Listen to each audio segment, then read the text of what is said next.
अरे स्टाफ खाली रंगधार बनै छी, ढेरे स्टाफ खाली रंगधार बनै छी।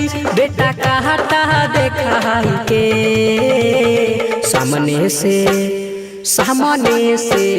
सामने से बेटा फरियाइले मारबो घर से उठाई के। सामने से बेटा फरियाइले मारबो घर से उठाई के। बुझली रे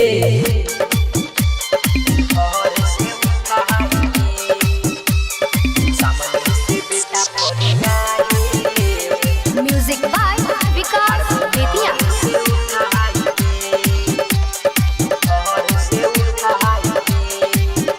अरे अपने में बेटा खाली बनै छी ना बाप रे। चढ़ल छी को गर्मी देबो सब हम उतार रे। अरे गलती तू कैली बेटा हमारा से, अरे गलती तू कैली बेटा हमारा से। दुश्मनी लइके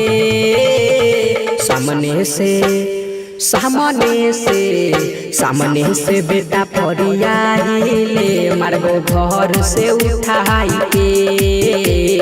सामने से बेटा फरियाइले मारबो घर से उठाई के। बुझली रे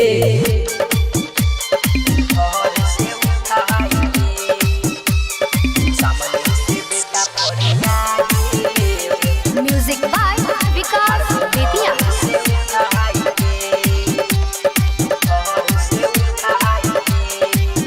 अरे बेगूसराय जिला में चले बदमाशी, बोल भी त बेटा सीधा कोइर देतो लाठी।